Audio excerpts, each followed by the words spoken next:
And How okay, so you do spotting for volunteering for the PA announcer. Like what goes into that? Like you doing that? Like what's the process? Like what does your I Saturdays mean, look like?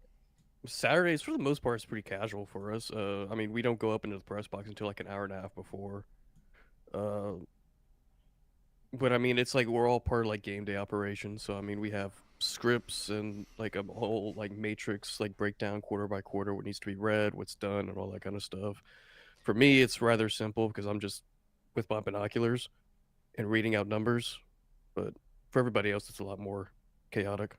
So is it more like you just have like your sheet of like the PA announcer has the same sheet as like the broadcasters do to like Yeah, check and see which I mean yeah. it's not as Whatever our sports information department prints out, like they print it out for every box or every booth in the press box. So that just goes everywhere. yeah. No, I had a pretty good weekend. I didn't watch a ton of ball. I did however put in our picks. Um so we'll start with college. College, I went what 13-2. The only I person to go 13-2, but for the record. yeah, I'm the only one that went 13-2. I think my losses were Texas and who else? Who else was it? I can't remember. Texas. Let me pull it up because I had it up at one point. It was It was definitely Texas, but then I couldn't Louisville. It remember was who Texas and else. Louisville because Texas and Louisville were my only losses. I did call Cincinnati, which that win is looking so much better for Nebraska's case. But I went 13-2. Ryan went 12-3. Hereth went 12-3, and George went 12-3. So I'm only better by one game. So that's not terrible. I think we had a pretty decent game.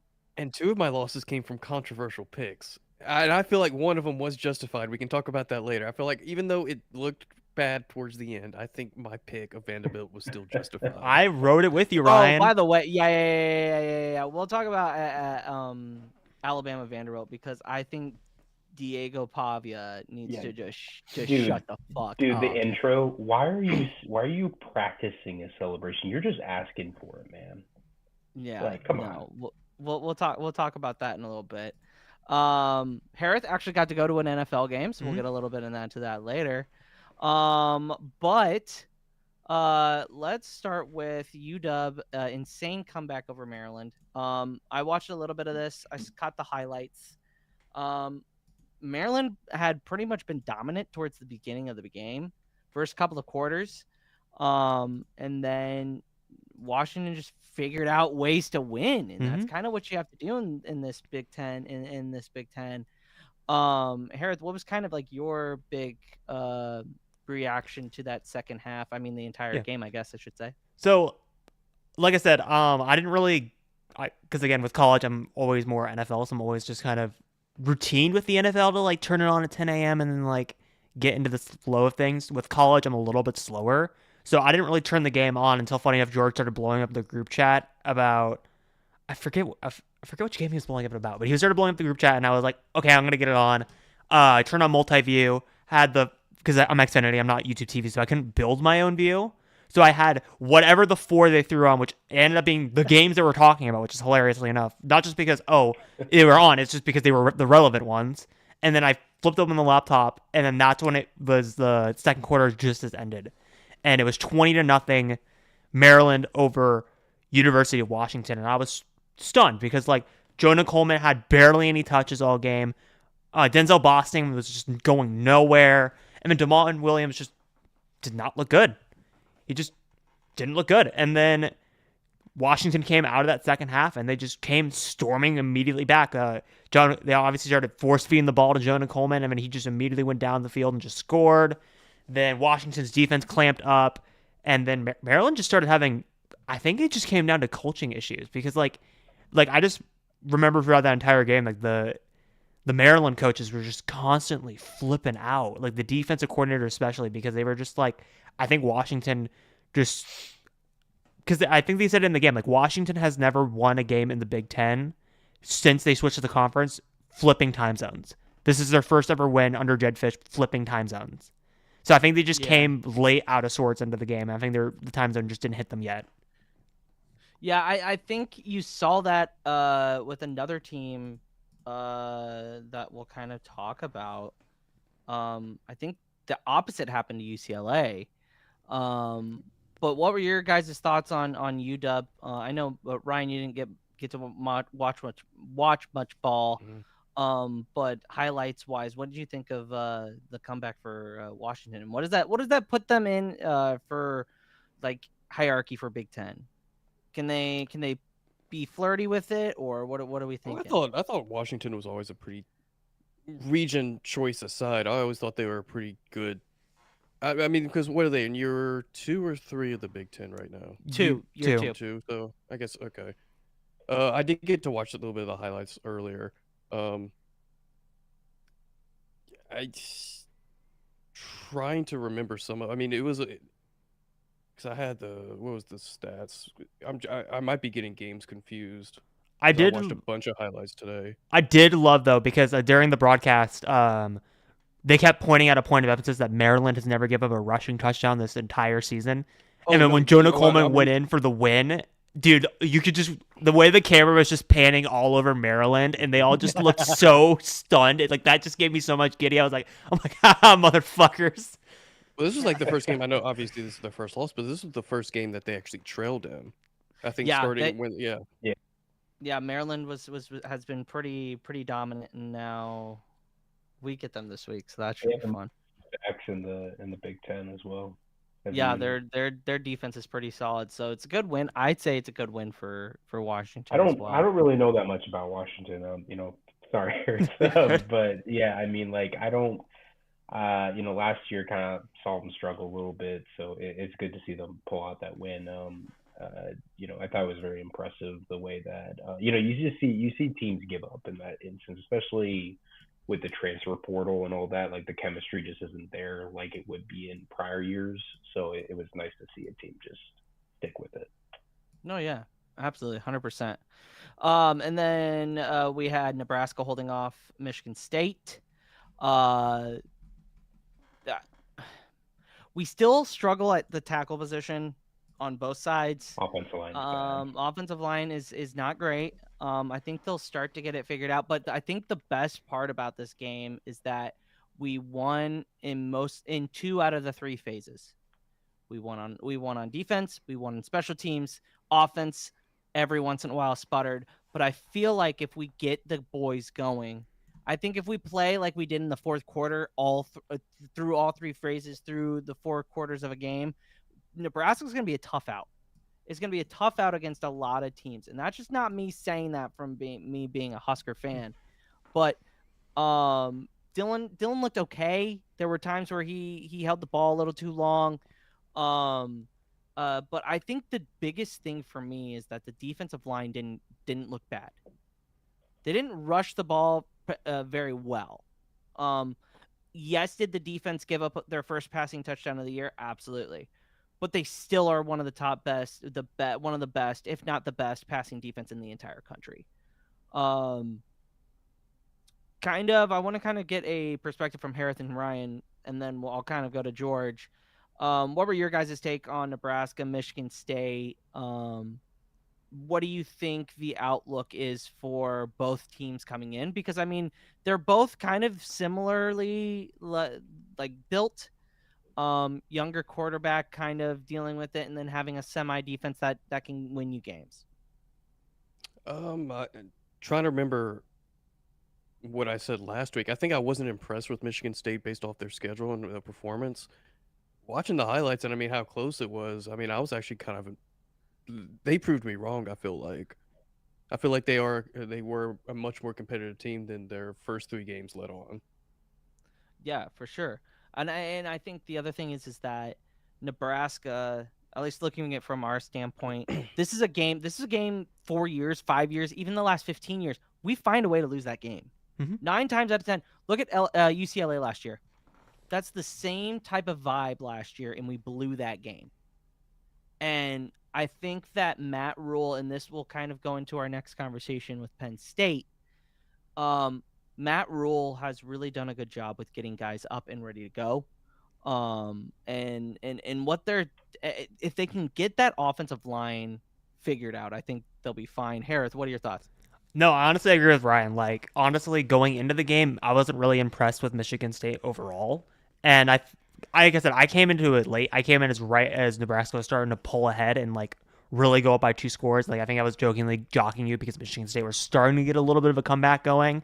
But at the same time, it was just a little bit too late. And also, Michigan State falls into like the number one criteria issues that I have when teams start making comebacks, which is just terrible clock management. And it just comes down to the college quarterback. It's just he just needs more time in the oven, and he needs better coaching because like he was just making like really dumb throws on that final drive, which could have let them get into the game. But he was just like doing checkdowns over the middle and just like letting clock expire. I mean, it's just like, what are you doing? And then he played through injuries, and he just didn't look good at the end of the game.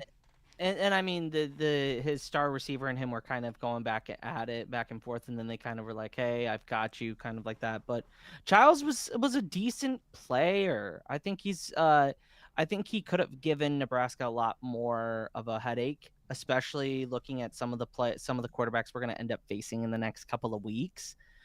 We do not do well against mobile quarterbacks, and that scares me a little bit. But our defensive line really did well with holding up against the run. George, what were your thoughts? Yeah, let me just paint you guys a picture. So I'm at a watching party, so first quarter's great, everyone's excited, and then they give up the lead, and I'm like, all right, where's the bottle of rum at? Here we go again, boys. It's happening. It's happening again, and they found a way to figure it out. And I was shocked. I was like, it's gonna happen again. We're just gonna give up a lead. It's the same old thing. Yeah, not being able. The thing with Childs is he wasn't that good of a thrower. He missed like 4 open guys. We got lucky a couple times that could have probably changed the scope of that third quarter. So we got lucky a few times, but overall, they didn't give up. Kind of like I was talking about with Washington, they didn't give up and didn't give in to the just work together as a team. So overall was good. Continue the season. Hopefully they keep getting better and better on that side of football. Yeah, it's just tough because the offensive line is the struggle of the team right now. But on to Maryland. That's what we're on to. But around the country, UCLA upsets Penn State. I see that coming. First win of their season, dude. Yeah, first win. Think about New that. offensive coordinator. Well, okay. So I did see that. Yeah. Yeah. By the way, offensive coordinator is his dad is like part of the studio broadcast for CBS. And so he played and coached. Ago? Yeah. No, the dad coached at Colorado. Oh yeah. Was the head coach at Colorado, but he also played at UCLA. So who also didn't know how to properly use the headset. Because he had never actually practiced with the headset, so there were times where he could not get plays through to his offense. Yeah. Well, whatever those plays were, they were working. Dude. Yeah. Honestly, watching Nico, I was like, this is the Nico that UCLA wanted the first 4 games. Yeah. And my question is, guys, is Penn State broken? Or did UCLA just match the energy and just decided to take it from them? This was my take. I think there's a lot of external factors going on in that building. They also came off of a really horrific loss. It reminds me of Nebraska losing to Ohio State last year, and then also losing to UCLA. You're coming up from such a huge high that the only place you can go is just come in flat. So I don't know. They're not a playoff team the way they play. No, they would have to have a lot happen. Ryan, your thoughts? I guess just looking at it, this seems to be a defensive issue. I mean, offense. I didn't get to watch highlights of this game. I don't know what time this game. I'm assuming it was more of a West Coast later in the day. 2:30 kick. It was the CBS. So, yeah, it was like a mid-afternoon game for us. Okay. But like I didn't get to see it. But I mean, just looking at stats, I mean, offensive wise, nothing really exciting, but not bad, but then you look at UCLA's offense. I didn't realize it until you said his name and I connected that. I didn't realize the quarterback 128 yards rushing and 3 rushing touchdowns. Yeah, had 5 total touchdowns. There on was the like day. a play like in the middle of the second quarter where he got out of it and he was just scrambling out of the pocket and then he just somehow evaded every single defender. And you're like, how did he get this wide open? Yeah, it doesn't give me the warm and fuzzies for Nebraska towards the later half of the season, but Nico, because as a UCLA person, like you look at that and look at all of their games, Ryan. They played UNLV. They lost. They lost in New Mexico. Utah. And let me tell you this: Utah, good team, very very good team. Probably gonna contend for the Big 12 this year. Obviously, I'm probably gonna roll with Cincinnati because I think that team, Sorsby, is a fucking animal. That guy knows how to will the Bearcats to wins, so that's awesome for them. But is James Franklin in trouble? Is his seat hot? Should be. How long has he been there? He's been there almost 10 years. Oh, that long? Yeah. Ooh, I mean, probably 2014. I want to say He's won the Big Ten. He's won the Big Ten once. Yeah. Playoffs once. He's been to the playoffs once. My only thing, and this is the only reason why I bring this up, is because if he leaves, first of all, his buyout, I believe, is $10 million. Roof. Oh, that's a lot of cheddar. So, and his record is 104-43. So it's not terrible, but he's not winning. He's not beating Ohio State consistently. He's not beating Michigan. Got the Bo Pelini syndrome. Exactly. Mm-hmm. He has the Bo Pelini issue of, we beat the teams that are lower than us, but we can't win when it really matters. But then you see this game, and it's like they just shit the bed. They just shit the bed. There's no real excuse for it because you have Drew Aller, who coming into the season was a Heisman Trophy candidate, and they just have fallen off. Too many turnovers. I think it's crazy. The worst part about this game is if you're just a scoreboard watcher or just a stat watcher, you may look at the game and go, "Oh, Penn State didn't get beat that badly." Dude, they were dominating the first half. UCLA was beating the brakes off of Penn State, and Penn State started to make a miraculous comeback at the end, but it was just too little much time. They just ran out of time. Yeah, so he's actually been at Penn State since 2014. Yeah, that sounds about right. You're averaging 4 losses a season.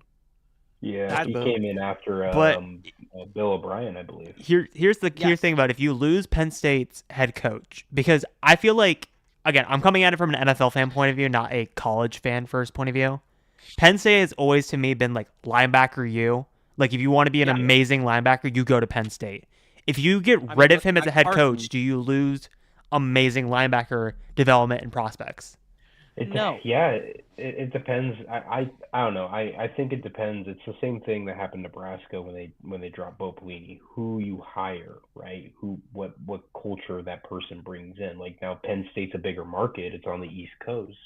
But you could run like we hired Mike Riley and we're just getting back to being over 500 on a consistent basis, right? So you run that risk. It really is who they hire, and I think if they get rid of Franklin, Matt Rule is going to be their first call. Yeah, they probably and he'll probably take it. He played for the 1994 national championship team, or 93 national championship. I don't remember, but he was a walk-on at Penn State and is very much a Penn State guy.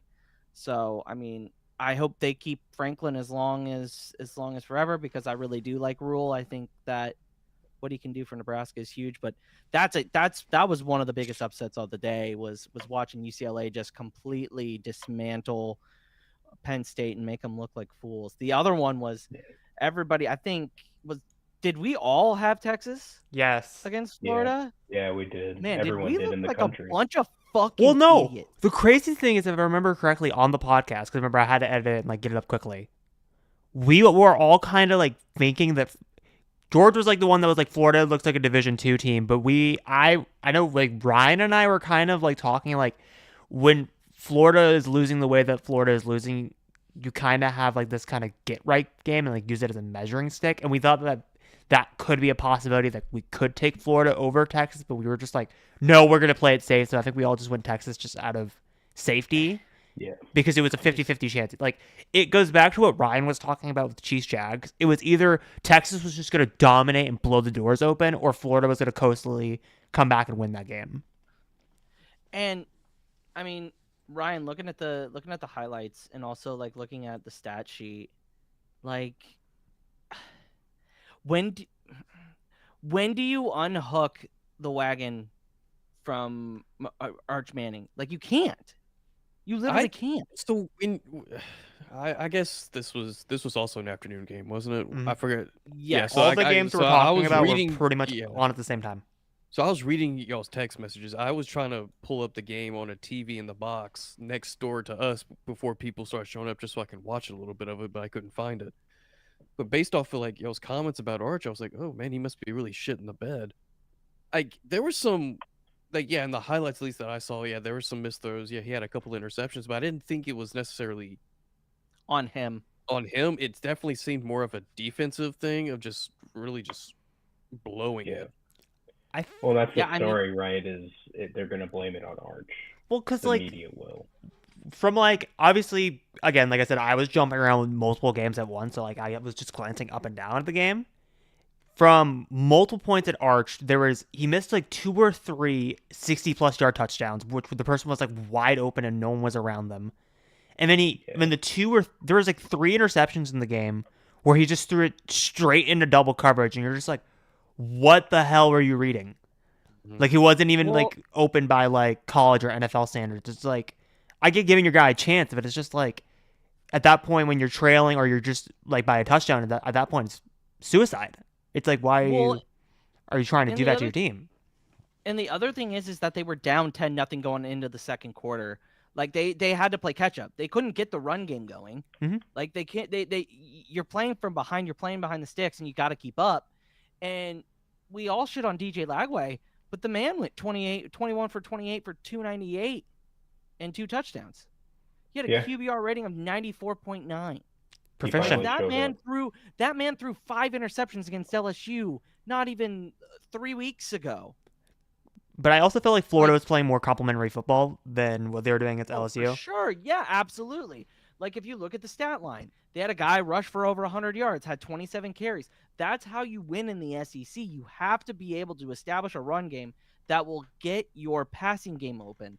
Like, literally, they had multiple guys go over 100 yards, either running the ball or receiving the ball.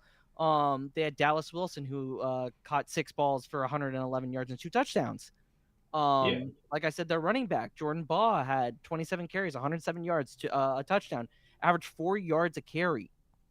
Like, that's what you need. You need to rush the ball to set up that play action. And Texas wasn't able to. They just got punched in the mouth. This might have saved Billy Napier's job. That's if I'm gonna what be I was just about completely to ask. honest. Like, do we think it? Like, what's the rest of Florida's schedule? Let me look at it. I got it. And what's their record right now? Are they? So 2 they are and- 2-3. They're They 2 have and 3, they have at Texas A&M this weekend, which is going to be that's a tough That's a game. loss. Home against Mississippi State. The biggest cocktail party against Georgia. Then they play at Kentucky, at Ole Miss, Tennessee at home, and then they end with Florida State. That So, losing. okay, let me ask this. All right, so they beat Texas, like whatever. Let's just say Texas ends up being 7-5. Let's just say that happens, Mhm. right? Just the way that they're looking right now. If he goes 6-6, I think they still fire his ass. Honestly, like, because I don't see a lot of wins in that schedule that we just, I don't know. It's tough. What- The SEC is tough, man. What do you think, Ryan? I don't even know if he goes 6-6, to be honest. I mean, That's what I'm saying.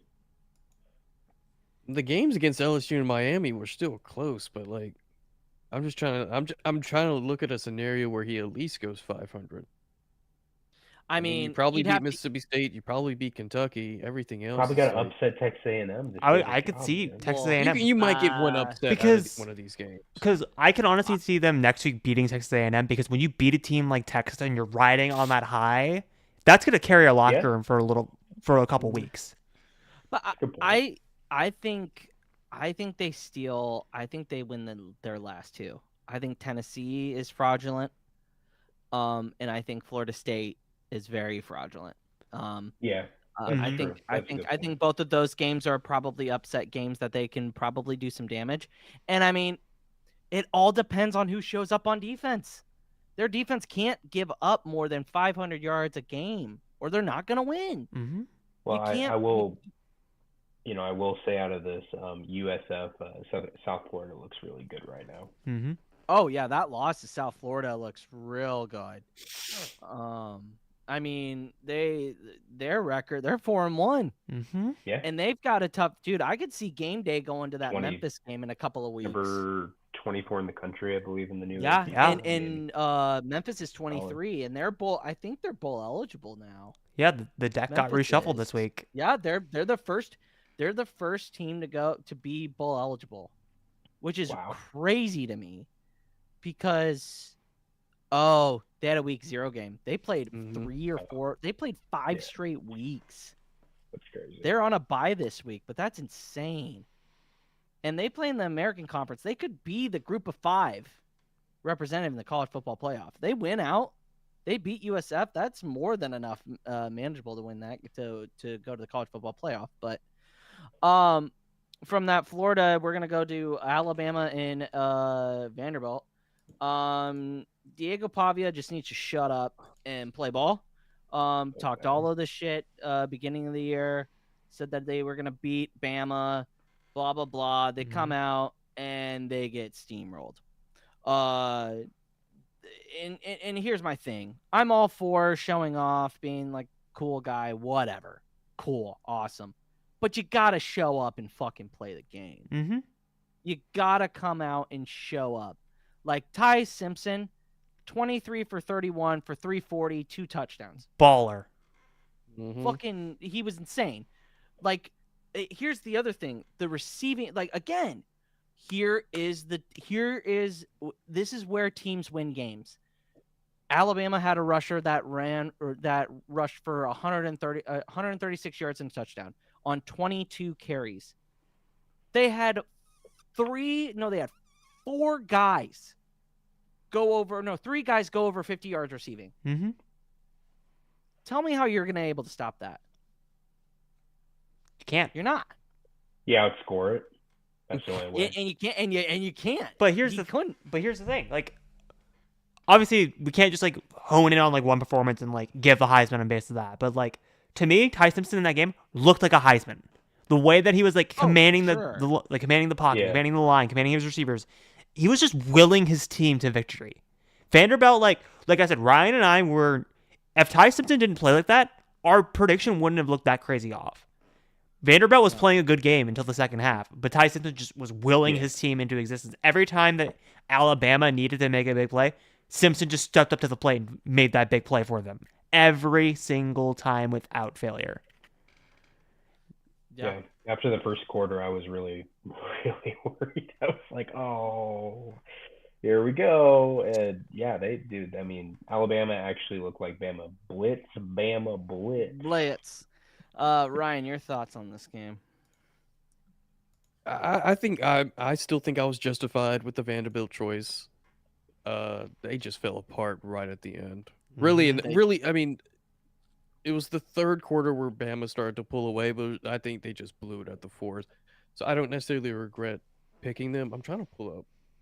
I wanted to look at like first and second half stats, but ESPN doesn't have that. So I'm trying to see if like Alabama has just because I want to see where the tide really went. Where it really went. I did it because I mean 350 yard passing yards. If I remember correctly, was it turnovers? I think turnovers have like a bunch of turnovers. Vanderbilt, because in the first half they're going blow for blow, and then Simpson went off, and then Vanderbilt started panicking, and then I remember the Well, QB throwing a couple picks there near the I mean, third and when you fourth. have one of the Makes best sense. wide receivers in the entire country on your team, you should be throwing that motherfucker the ball every single time if he's open. Yeah. Like, the way that they didn't use Ryan Williams correctly in that first game against Florida State is absolutely insane to me. I don't understand how you don't just throw him the ball every single fucking time. No I agree. idea. But yeah, it just seemed to me like Bama was just like motivated. And it's been that way since after they lost to Florida State. They found that way to win games. And I think Kalen DeBoer might be saving his job in Alabama for another couple of years if he's able to win big games like this. Agreed. You know what I mean? And then we're going to go to Virginia, and Virginia's on a win streak, dude. The Virginia Cavaliers, which have been the laughingstock of college football for the last couple of years. And if you look at the stat sheet, you're talking to yourself saying, how the fuck did they lose this game? How the fuck did Louisville lose this game? Miller Moss, 34 for 48, 329, 2 touchdowns, 1 pick. Like, how? They had a guy who had 12 receptions for 170 yards, 2 touchdowns. It's all about fumble. They fumbled.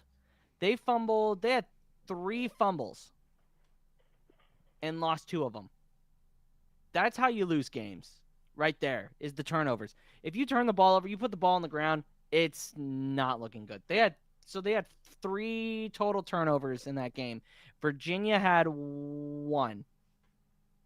And they returned it for a pick. They returned one of the picks for a pick 6.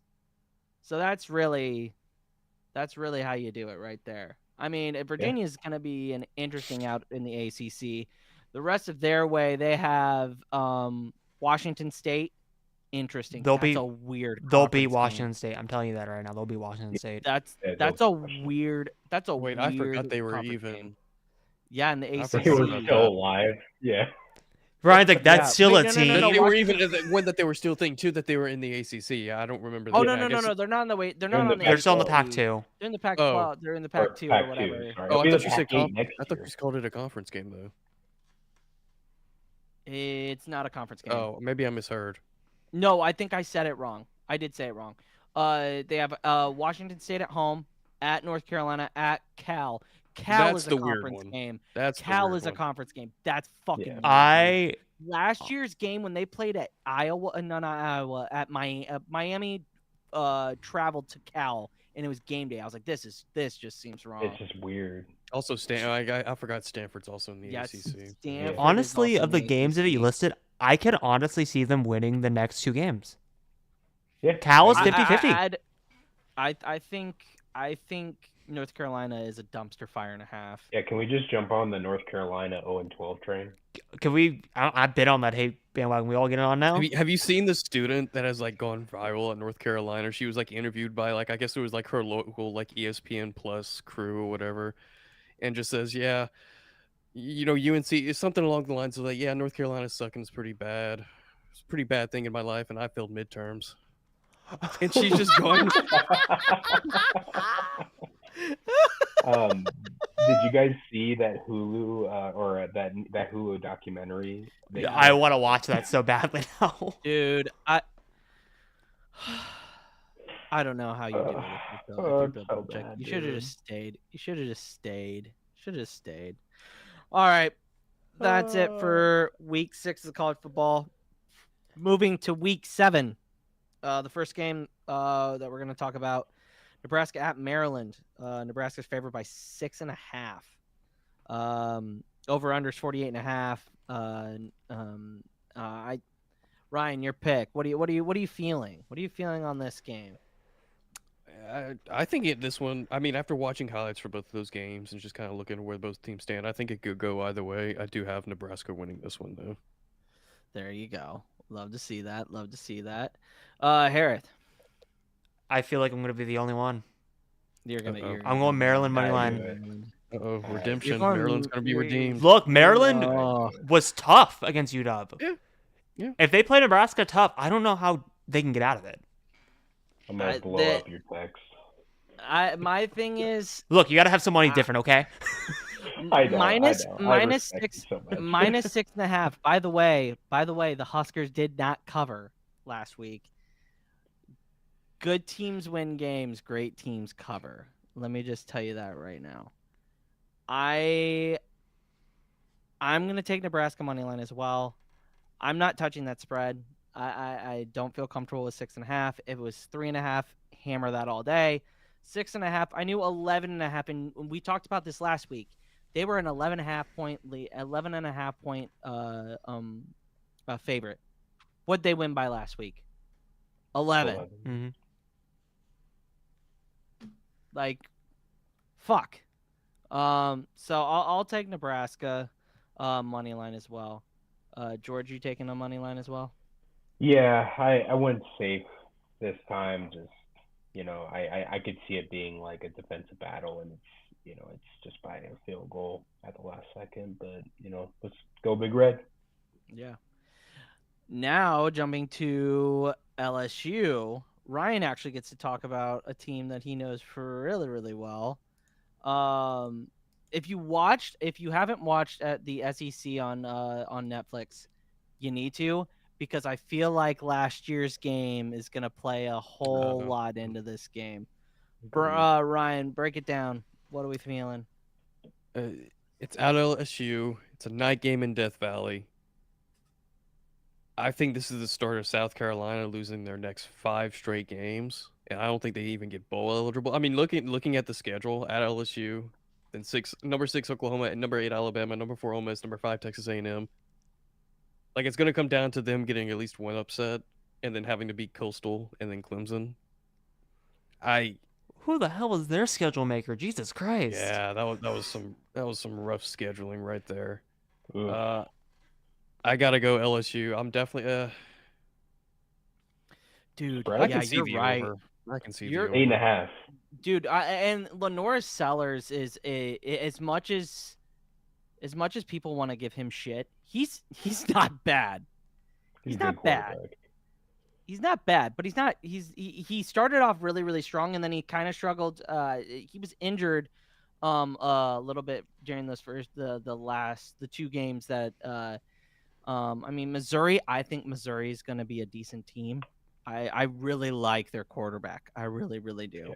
He was a backup for Penn State. Penn last State. year, right? Yeah, and now people are calling for that guy to come back, which is hilarious. But you're right.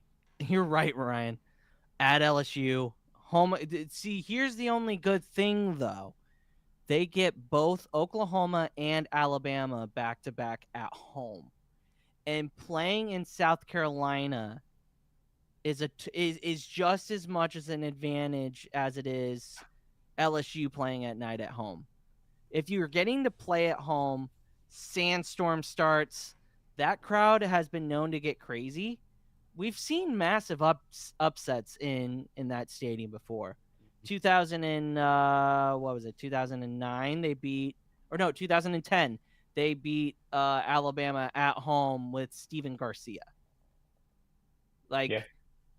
Don't put it past South Carolina, but I could definitely see where Ryan's talking about of them losing 5 straight, because they play nothing but LSU, who's number 11, Oklahoma, who's number 6, Alabama, who's number 8, at Ole Miss, and then at Texas A&M. That's crazy. By the way, is Coastal Carolina and South Carolina a protected rivalry? Do they play every year? I don't think I so. don't think so. Coastal, I think, just recently became They like Yeah, FBS yeah. within the last they got decade or FBS so. like they've only been FBS like Yeah, 3 because years, I think, right? Yeah, because they've been playing in the Sun Belt. Yeah. Right. Yeah, Sun Belt. I am actually going to. I'm gonna take LSU. I think LSU off of a bye is dangerous. Nussmeier is back, correct? Should be. I haven't heard otherwise. Okay. So I mean, I feel a whole lot better if he's at the helm, because I don't know what you guys have at quarterback for the end of the year. I mean, for second string. Couldn't tell ya. But I really like LSU. As much as I hate Brian Kelly, and I think we talked about this last week, I just think he's the. If you guys had a different So head coach, cringy. LSU would be my second team, because it's like I love their colors, I love their fan base. They're so awesome to root for. But I mean, your guys's next 3 games are no walk in the park. Mm-mm. You have at Vanderbilt, at home against Texas A&M, and then you're at Tuscaloosa for the Bama game. You have Arkansas, you have Western Kentucky, and then you end with OU at OU, which I think that is going to be a fun game the day after Thanksgiving. Are you guys playing day after Thanksgiving, or are you guys playing that Saturday after Thanksgiving? It's the 29th, so... Oh, it's a no, Saturday. Saturday, right? Or is It's a that Saturday. Black Friday? Yeah, Black Friday is the 28th, so yeah. Okay. But yeah, I like I said, I like LSU to make some noise coming down the stretch. I think they have a pretty good team. They have a solid defense. Wet Weeks isn't going to be throwing up on the floor on the on the field anymore. And I like LSU. So give me LSU money line. George? All right. Well, Lucas, growing up, I was a huge LSU fan as my second team, so it all makes all sense in the world for me to pick South Carolina plus 8.5 to break all their hearts. I don't know. It's just a feeling. I think the breaks are coming off with Brian Kelly. LSU hasn't looked impressive except for the Ole Miss game where they kind of stuck around. So I gotta pick different. I have a good feeling. I like Lenore Sellers, so we'll see where the cards lay. So you're saying that the Gamecocks are going to cover the 8.5. That's what I'm saying. All right, Hereth. I mean, by my facial reaction, I think you could tell I'm going LSU. I don't even need to like hold on that for a second. Moneyline LSU. Oh, and I was called crazy for picking against Nebraska. Jesus. Yeah. No. I mean, I could see South Carolina taking it, covering that spread pretty not easily, but I could see them covering. Could happen. Next game, Ohio State at Illinois. Ohio State's favored by 14.5. Over under is 51.5.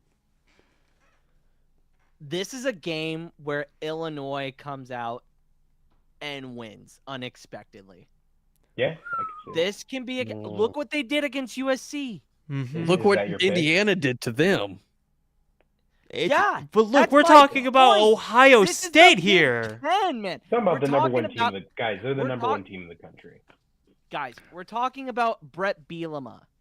That man knows how to win stupid-ass games like this. He does. All they have to do, time of possession, keep the ball out of Ohio State's hands. I don't think they win. They definitely cover the 14.5. So, I will take Illinois 14.5 to cover. I do think Ohio State will overpower them, but I think Illinois can keep it close. I think they're going to keep it close into the fourth quarter, and they'll maybe lose by 10. But they'll definitely cover the 14. Okay, I thought you were going to go all out and go, I thought you were going to go, Illinois money line, and no. But it wouldn't surprise me in the least if they kept it close and had a shot at the end of the game. Brett Bielema's a great coach. Mm-hmm. He didn't have a great shot at Arkansas because I don't think they gave it to him that well. But he's a decent coach. He runs the ball. He recruits well. He knows how to get offensive linemen. He knows how to get defensive guys. He knows how to recruit. He's a good culture guy. All right. There's one thing we're missing here, though. Ohio State has the best rushing defense in the country. They're going to force them to throw the football. I got Ohio State by 10. I just think that, while the Illinois defense will keep it will play kind of like Nebraska last year.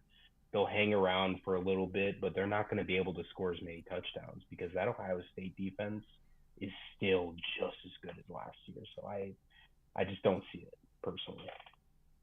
That's fair. Brian?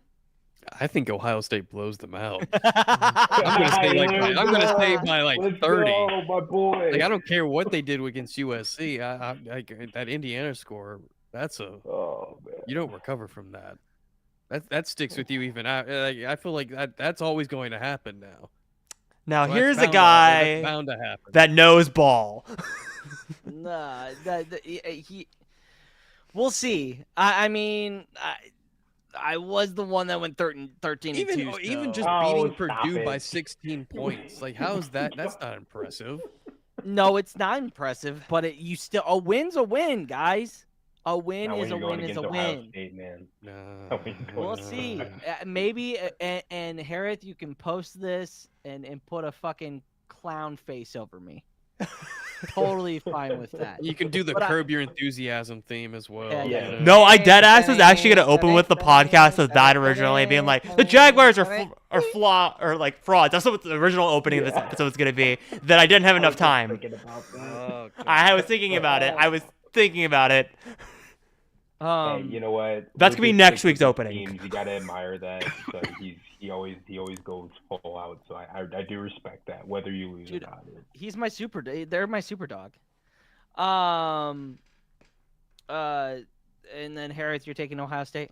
Why would I not pick Ohio State, Luke? Okay. Well, you're so disrespectful. Why wouldn't I? All right, whatever.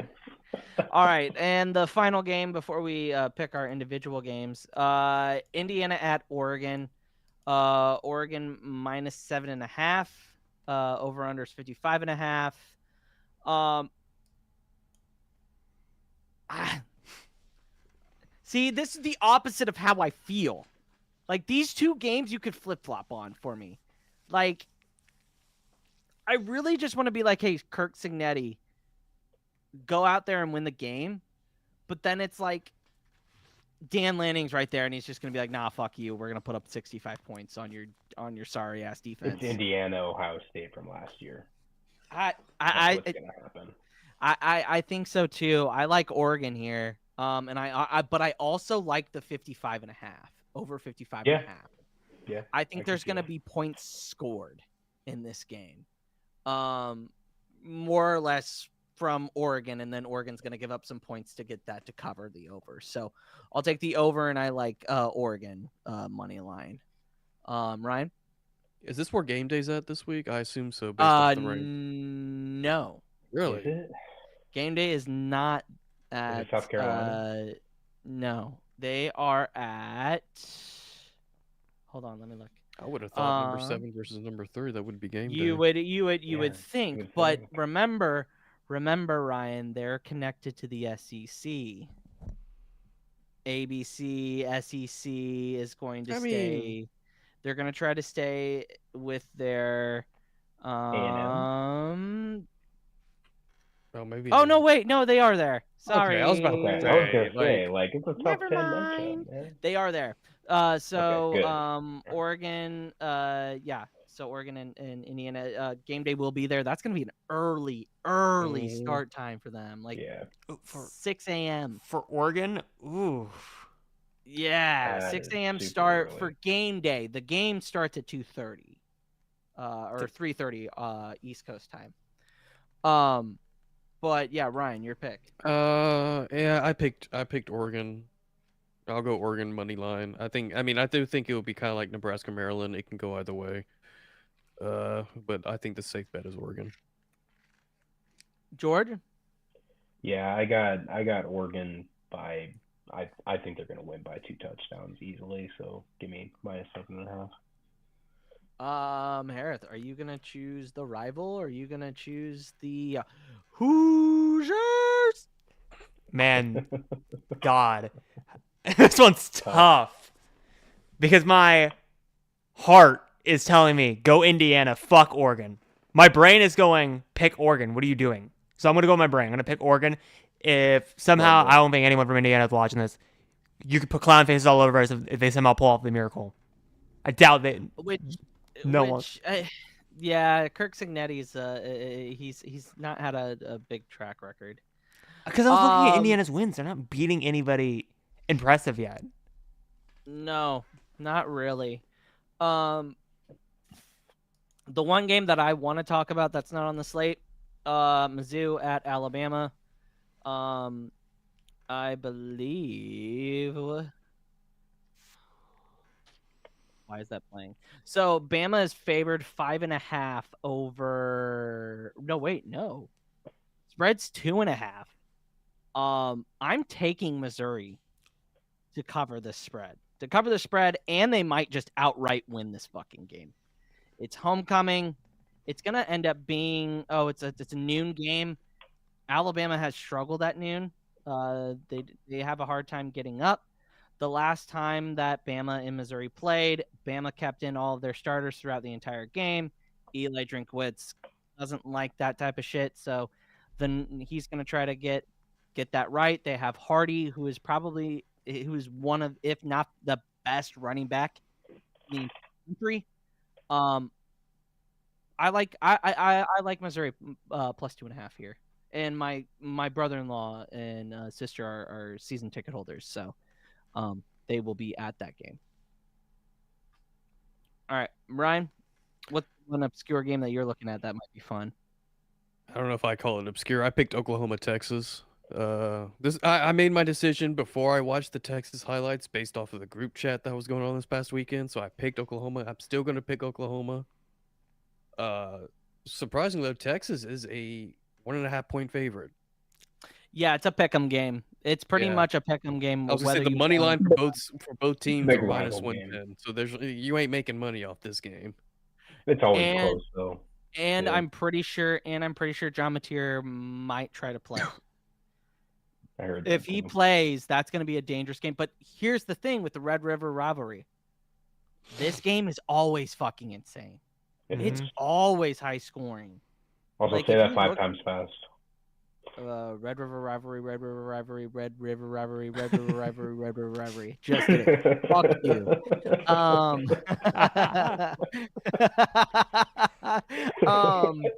I don't hate that pick, Ryan. I don't, because so would you be confident with the over? Oh, I would. I would take the over for sure. 42.5. This game has gone over the last couple of years. Didn't they rename it the Red River Shootout at one point? No, they had to change it from Red River Shootout. So last year it was a blowout. 34-3, Texas won last year. The year before that was a high scoring affair. Let me see. Is it like every odd year type of thing? No, it is. So let me go back to 2023. They usually play week 7, don't they? Am I right? Hold on. No, that's not right.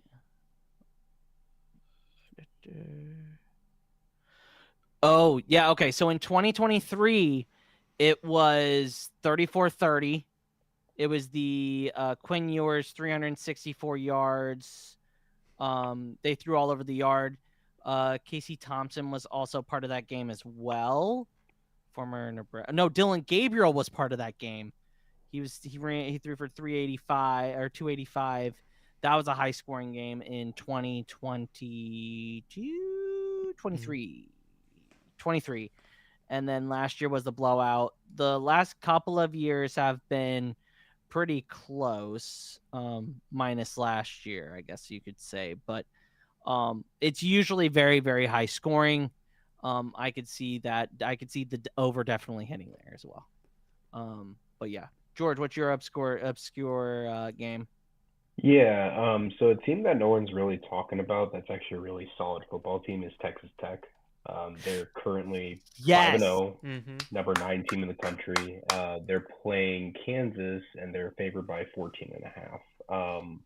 I am not taking that spread, but I will take them on the money line. I think Texas Tech has won the Big 12 this year, and no one's really talking about them. And they're just like, they're top 10 in defense. It's not the same offense from the Mike Leach years, right? They're running the football a little bit more, but they're just so consistent. They don't really make a lot of mistakes. I really love their quarterback. Yeah, when he's healthy, they are fucking humming. Mhm. And it's not just because I'm a Mahomes guy, but that does make a difference. Look how much money they have gotten from Patrick Mahomes specifically. Mhm. Yeah, that's true. New jerseys, new renovation to the stadium. Like Texas Tech Cincinnati might be the game that I think that would be a fun Big 12 championship game. Mhm. Agreed. Hereth? So my game is not really obscure when you think about it. I have Georgia Auburn. I'm going Georgia money line, just pure Ooh. playing safety. You know, I could see Auburn actually being in this game and actually keeping it close, but I just see Georgia just kind of pulling away with it at the end. Yeah. I like Georgia's Jackson my Arnold a favorite. lot at Auburn. He's been pretty solid. Do you really? Yeah, he's been solid. I mean, you look at the stats. He does what the Auburn quarterbacks do when they're good. He runs the football well, and he doesn't throw interceptions. But Well, I think another game that we're missing is Michigan at USC. That's another forgot good about game. that. Another good game. Jaden Mayava versus Bryce Underwood at Under the Lights. That's going to be a good game. Saturday is going to be a fun time to watch games. But all right, let's move to NFL. NFL is what everybody is wanting to talk about. Wonder why. All right, Ryan. Woo! Before Ryan No talks, more goose dude, I was egg. so happy for you. I No was more goose so egg. Happy for you. Bit of mix of luck and skill on defense, but we got the dub. What the hell is that? All right. because Nice to win one. so for context, I was just gonna make a meme just for Cardinals Titans, and then I was like, well, I'll make one for the Saints. But it just spiraled from there. So I made a meme for every game we're talking about NFL wise. I will say this, Brian. From what I said last week, I said Spencer Rattler, I'm not a big fan of him. He doesn't do a whole lot for me. After watching his performance, he went for 21 of 31 for 225 and a touchdown. Looks like an NFL quarterback. It was a normal average performance, and that's all I can ask for at this point. He didn't turn the ball over. No. And I think that was the biggest Achilles heel, even when he was coming out of college. He turned the ball over so many times. Right. And speak to kind of that even flow of that game, because it looked like it was a slobber knocker for the first couple of quarters. Yeah, I mean, again, I go back to a mix of luck and skill on defense. We kind of got very lucky. One, we got a couple interceptions at the end, but it was definitely because of the Giants fumbling the ball several times that we really just took advantage of that. But I wanted to bring up an interesting stat that I saw, and I'm not 100% sure if this is confirmed, but how I'm thinking as a Saints fan, it makes sense. Rattler is the first Saints quarterback that was drafted by the Saints to win a game since 1998, like their first game, if that makes sense. Really? That's depressing. For their first home game? Their first, just like to win their first game as a quarterback, And as the Drew- Saints quarterback being drafted by the Saints. Breeze was drafted by the Holy Chargers. Yep. Yes, he was drafted by the Chargers. Aaron Brooks was, I think, the Packers. Yeah. I believe so, yeah. Rage, So it yeah. was Danny Wow. Warfel. He was drafted in 1997, went 0-2 in the two games that he played, but then went 2-2 in 1998. You know what's funny? Wow. He won a Heisman Trophy in 1995 Yeah. and got demolished by Nebraska by Wow. 65 points. He did. Sorry, not to bring it back to Nebraska, but no. I honestly, I was at Maryland Ren Fair all weekend, so I didn't get to watch much ball. But what I got to watch was I was driving home and it was, the games were just insane. So I will hold off on my Spencer Rattler poo-poo session, because I think if he's given, I think Kellen Moore is really doing a lot of good things for him specifically. And who knows? Saints can rattle off a couple of wins here. They could be a dark horse for the playoffs. And I know Hereth doesn't like seeing that, but We'll see in a couple weeks. Luke, this is my not so serious, like, no face. Oh wow. Don't Don't ask me anything about any other NFL game. We'll talk about Jags and Chiefs, but I did not pay much attention to the NFL games this week. All right, But I'll sounds talk. I'll good. talk those last 2 minutes of the Jags Dude, and Chiefs. I stuff. have a lot to say on this. George, what were your takeaways from Saints Giants? Yeah, I mean, I didn't get to watch too much on it. I had to do some stuff around the house, but looking at the stats, kind of just to reiterate, I mean, he looked like a solid NFL quarterback, and honestly, in a Kellen Moore offense, that's really all you need. That's really it. He's gonna scheme guys open. So I mean, we still need to solid work on our win run per se. game. The days of Yeah. Kamara and Hill are Yeah. starting to go away. I think you need to start looking at getting a true number 2, if not a number 1 in this next draft, Yeah. which I think you're going to have plenty of I mean, options. first they got to fix their cap issues, then they can start worrying. I mean, they Yeah, just got to draft well as well. We'll do some very sus stuff with the cap. Come Oh, March, for and we'll- sure. Sounds about right. Yeah, just do a Kawhi Leonard and you pay him through a second Yeah. source. We're probably already doing that. We're doing it through the Catholic Church or something. Yeah. The I'm going voodoo to- god, the I'm going to voodoo, hell.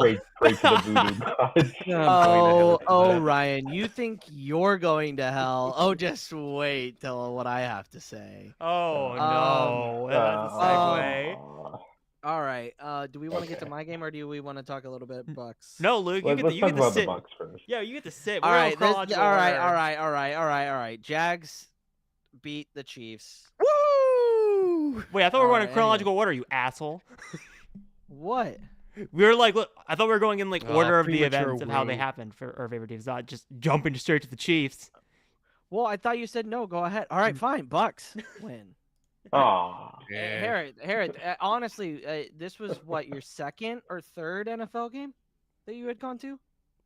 Third, because I went to Tampa in 2013, and then I went to Miami last year, Seattle, and then so yeah, this is my third. I should go Yeah. fourth because I did go to a game at Yeah, Ray fourth, because you did Ray- go to Tampa. You went to a went game at Ray May, you James, went yeah. to Tampa game last year, right? Or 23 when Evans went over for Oh, okay. 1,000 against Carolina. Oh yeah, that's right. Nice. That's right. Yeah. I think the Bucks are a dark horse team in the NFC. Baker I Mayfield for MVP. I don't see how you don't see them as the dark horse in the NFC. I honestly think with Philly losing, there is no one team in the NFC. There's like 3 or 4 that I could would easily say run the so. table. Yeah, I'd agree. 3 or 4 of them for sure. That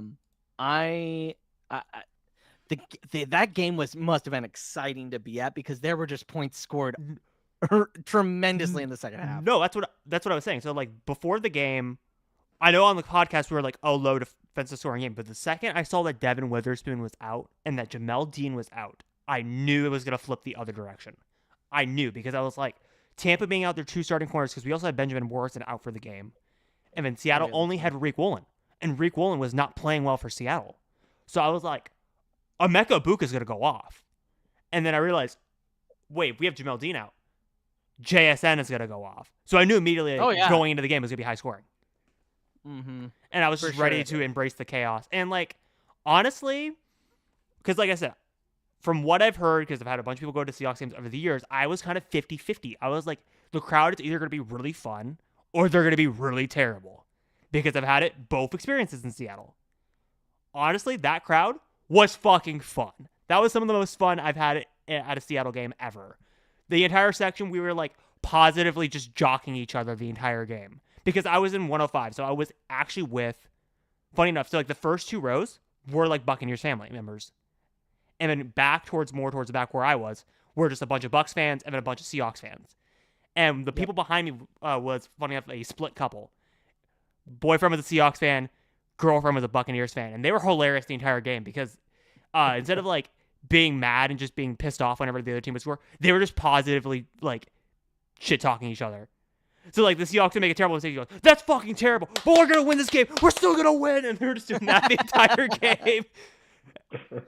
No, yeah, honestly, the way Baker's been playing, God, he's really revitalized his career in Tampa the last 2 years. He literally went from, hey, I got drafted by the Browns, and then having the Browns. He did the opposite of what Browns quarterbacks usually do. Mhm. Okay, that's a lot. Ooh. That's a fucking lot. You need to chill the He took fuck that out line with that. and he just completely Holy crushed Am I it. wrong? Do nah. you want me to? I have Oh my stats to prove it. God. I have stats to prove it right. First ever in NFL Oh my history, God. 325 plus passing yards, 80 plus completion. No one has ever done that in a matchup. Both QBs. Am I wrong, Luke? If you're the if you're the Vikings, are you just like hitting yourself against a wall? Yes. Like Dude, they literally. No, I said like- this last year. They should have re-signed him They should have. and They did should have what absolutely they did in re-signed him. Green Bay. Let the kid sit. He obviously can't stay healthy. Now you're in a situation where it's like, well, we got Carson Wentz. Oh God. He's hurt too. Oh, it never looks good when he comes out on the field, which is so sad because that 2016 team was just it so was good. He talented, was on man. a roll. He was going. But no, like I said, I really like the Bucs. I think they're a dark horse team in the NFC. Levante David, big Husker, came up huge with that game-ending pick. I wanted to he was talk good on the about spot. the Washington native. Emeka Egbuka went Emeka nuclear Egbuka is gonna- in front of his I think hometown. I think he's Yeah. gonna end up winning Offensive Rookie of the Year. Dude, I don't he's know who else would get it. at this he is point. putting up, I think, if I read this Gaudy correctly, numbers. God numbers. He's putting up better rookie numbers than Randy Moss. He's putting up better numbers than Jamar Chase's 2021 season. He is on pace to have one of the Yeah. best rookie seasons of all time. Now, Ryan, who is wide receiver you in your opinion? Is it LSU or is it Ohio State? Well, at one point, Tough. it was LSU had that. It was more so because we would attract not only good, Good but wide like receiver. good tall Mhm. receivers that just like could outmatch any defensive back. Yep. Odell, Yeah. Malik Neighbors, Jamar not Chase, really. Justin Jamar Jefferson. Chase Jefferson. Mhm. Rest in peace, Lacey. Which, by the way, that whole fucking thing is terrible. Crazy. That's fucking awful. And I hope his family goes after, Mhm. gets some sort of reconciliation, some sort of benefit from Yeah. that, because that's terrible. That's awful. But anyway, But getting back to the game, like honestly, kind of getting into the debate of like Ohio State versus LSU, I honestly think it's Ohio State at this point in time, and I honestly I don't think I'm crazy when I say this. I honestly Last think 3 years. with the way that Emeka Egbuka is playing and the way that Jackson Smith-Njigba is playing for Seattle, I honestly see the top 5 being Jamar Chase, Justin Jefferson, Puka Nacua, Emeka Egbuka, and Jackson Smith-Njigba. That is your top 5 wide Well- receivers next year. well, think about it. Chris Olave is also in that as well. Yeah. Yeah, he's Garrett still. Wilson. Garrett Wilson. Garrett Wilson's in there. Michael Thomas, if he ever stays healthy. I didn't. Is he a free agent? I don't know What's, what he Hey, what's Luke, going on with him? I He would- was so good. I didn't for know I he would still sw- played football. I would Yeah, I swap- thought he retired. He I didn't retired. realize he was He still- retired because he said a bunch of shit on Twitter, and then the Saints cut him And the Saints are like, whatever. because he Um, started oh. talking shit about Derek Carr. So this Oh, is yeah, I what think I I'll say figured that out. about this game. I said it last week. This Bucs team is only going to go where Baker Mayfield takes them. Okay? 100%. So if he keeps having the season he's going to have, they're a dark horse. The second he falls off, I just don't see it. Like it's the offense. It's all the offense right now. Like it's not the same as Bucs defense they had on the Super Bowl run. So it really is, where is Baker Mayfield going to take this team? And I think pretty high. Well, think think they about win this. 11 games. They're not even fully healthy on offense. No, Exactly. They didn't even. So- They didn't have. Godwin played how many snaps? Godwin played the Why? entire game. Godwin play was the out there entire game? every Yeah, drive. he did. Well, and Everyone was there's just still. So all- And all then the eyes were on we Emeka Egbuka. we leaned heavily on Tez Johnson. I was surprised on that one. Tez Johnson Yeah. made a lot of big plays Yes. offensively. Cade Otton, I was surprised, made offensive play. Gudub guy, Tampa guy. I was excited when he started making big plays and started getting wide open as a tight end. But no, honestly, when Tampa gets Mike Evans and Bucky Irving back, and we have Luke Gedeke back on the offensive line, I'm sorry. How do you not see that's a top 5 offense in the entire league? It's We are going to given- be you know what unstoppable. it's giving 2013 Broncos vibes. Mm-hmm. Oh One of the best offenses ever. but just a so-so defense. Like the defense isn't bad, but it's not It's a defense that can be opportunistic. exactly. Yeah, that's a good For word sure. for it. Like, but yeah, no, I mean, shoot, I mean, if you guys are all healthy, I mean, 11 to 12 games winning this season easily. For sure, and I think you're a top 5 seed. I think you'll Yeah. probably win your division, but like again, the NFC South is so stupid sometimes. It's so stupid sometimes. It is. No, Have it to is. rub it in. But yeah, now I- time to get. I will say this at the end because there's one more thing I kind of want to Yeah. discuss. Obviously, I'm biased as a Bucs fan. I was in Seattle, so I'm a little bit biased towards the game. But I honestly think Bucs Seahawks is contender for game of the year. I think it's up there. I think it's better than Green Bay Dallas because I'm sorry, a tie is a really boring game. If a tie doesn't count. People are arguing. It No, doesn't people are count. arguing in the comment section because people were throwing it up there as game of the year, and people are like, "No, Cowboys Dallas is better." I'm like, "No, it's not." Absolutely not. And people were I will throwing. say, Not in a tie. you No. know what game kind of compares to this? That Monday night game, Chiefs Rams. I was just about to say that. Yeah. That game was insane. I remember I There was were at your turnovers. house in Omaha, Luke. Yeah. Way back we were in the watching day. that. Yeah, we were watching. Yeah, and it would just go blow for blow, and that's kind of what it reminded me of. So That's the other best part about the game because the Bucs fans around me when Seattle went up and Darnold hit the touchdown to AJ Barner on the 4th and 2 and he got wide open. The Bucs fans in the section were panicking, and I was just like, guys, we have Baker Mayfield. He's done this the entire season. Why are we panicking? Also, we also yeah. We talk about Baker Mayfield's career revitalization. Can we talk about Sam Darnold? Not only did he do it with the Vikings, he's doing it with the Seahawks. So he's proven he is a good quarterback. It's just he needed something. So props to him too, man. Like looking real good this year. For sure. But yeah, now let's get into it. Yeah, now let's get into the torture. Yes, so dance, my puppet, dance. Hey, Luke, I got a meme for you. Oh, great. Here we go. I fell asleep. I was so disappointed. I saw all your guys' texts. I'm like, no, I needed to call Lucas and just feel the torment. No, I swear to God, if it's a fucking. you know, and this is what I put in my friends group chat. It wouldn't be a season without us losing to an AFC South quarterback on the dumbest shit plays ever. That is so fucking reminiscent of the fucking playoff game in 2017. Fucking Marcus Mariota in the wild card game throws a ball, gets batted back to him, and he scores a touchdown. Yeah, that is the entire shit right here. And here's the thing. I'm gonna give flowers to the Jaguars. Mm-hmm. They knew how to win. Travis Hunter looked good. Travis Hunter looked pretty good as a wide receiver. Can he sustain the offensive-defensive thing? Possibly, if they do it right. I was more impressed with him defensively because he was holding his own against Travis Kelce and Xavier Worthy. Yeah, I thought they were going to bully the shit out of him on it. They should have. I don't think Worthy should have been playing. You could tell his ankle issue it was ginger. You could tell. My thing is, am I hitting the panic button? No. Should I be? Maybe. Am I going to? Maybe.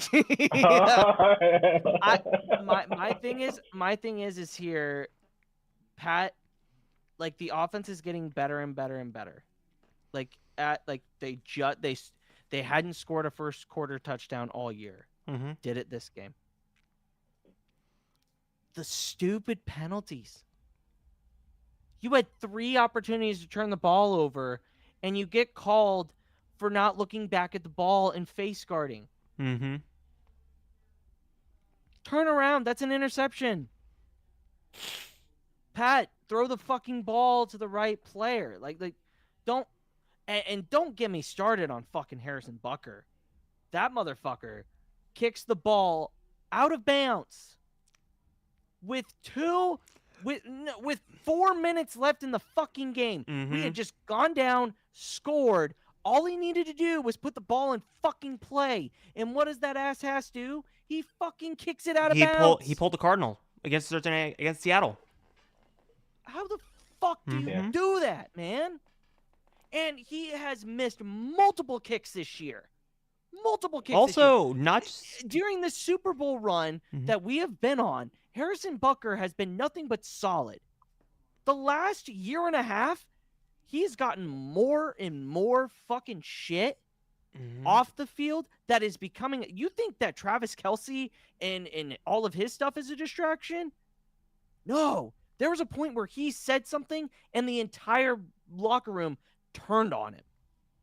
Yeah. Shut the fuck up and make your goddamn kicks. You're a kicker. Shut up. Oh. You're a fucking kicker. We could drop you tomorrow. So That's your only fucking job. You kick it out of bounds. I'm not saying that he is the sole proprietor of losing the game. Chris Jones didn't make much of an effort off of that touchdown. I was about to say, defensively, that's where they fumbled the ball. Because, like, even with the Butker mess-up, Jacksonville was not playing smart on that final drive. They were wasting timeouts way too early. What are you doing? And then also, they should have let Casey score earlier. They also burned a timeout there. Let him run in for the score and try to score after that. They were just not playing smart clock management. Casey had a chance to climb back into it. But my thing is that whenever people were texting me, oh man, here we go, I'm like, they left too much time. They did. They left too much time. But special teams fucked you. 23. Yeah. Like, what the fuck are you doing? Why would you take the ball out? Also, another thing to note, too, coming into the season also was, not the defense overall is aging, but that defensive line, besides Karlaftis, they're getting old. Chris Jones does not move like he used to. He's not as dominant. No, he doesn't. You're absolutely right. And that's the big problem, right? Yeah. So when you're going against these high-octane offenses like potentially the Bucs, I would put the Jaguars in that now too, as far as explosive plays.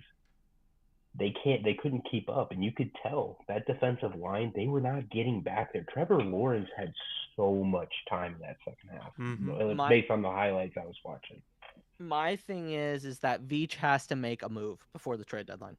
Do you think they go for Henderson? They have to do something on that defensive line to get Chris Jones a little bit more help. Either that.